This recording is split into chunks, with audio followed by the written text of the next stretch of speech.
The shocking attacks on Miss Berger and fellow Jewish Labour MP Louise Ellman highlighted the new channels by which anti-Semites spread their vile views.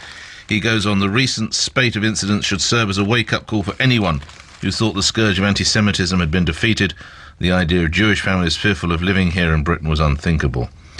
Let's turn then to Mark Gardner, who's Director of Communications at Community Securities Trust. That's the CST group. They monitor anti-Semitism in the UK and indeed provide all sorts of initiative ideas and direct help for the protection of synagogues and old people's homes and all sorts of events. Joins me now. How bad is it, Mark? Hi there, Nick.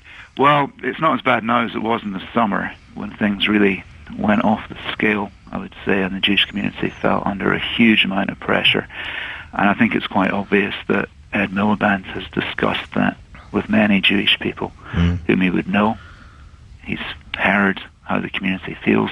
You've also seen it in newspapers and elsewhere. Jewish people, not the kind of people who usually go on and on about Israel or about anti-Semitism or anything like that, but they're saying to the public, look, I've never felt this way before. I thought that, to be honest, when some Jews spoke about anti-Semitism, that they were going a bit over the top. But do you know what? Because of what's happened this summer, I now agree with them. And we're hearing this at CST, just anecdotally, the number of people who said to us during the summer months, I've never felt like this before.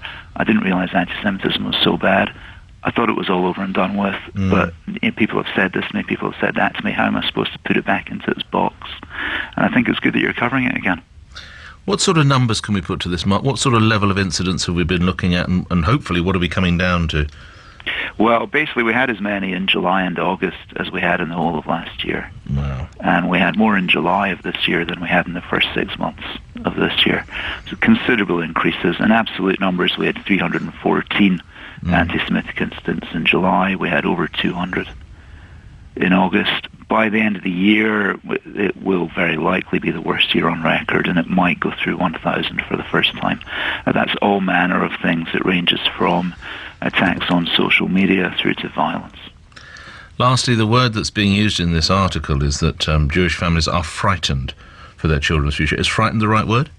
I think it is. When we talk about anti-Semitism, most people tend to associate anti-Semitism with the Holocaust for natural reasons, and I think therefore some people might mistakenly think that when Jews talk about anti-Semitism that we mean that another Holocaust is imminent. That's absolutely not what we're saying. We're saying, look, we're worried that if things continue in this direction, the direction that things have headed down actually since the year 2000, then what is it going to look like for our kids? Mark Gardner, thank you. Mark is Director of Communications at CST Community Security Trust. Check it out. They monitor and indeed try and work against anti-Semitism in the UK.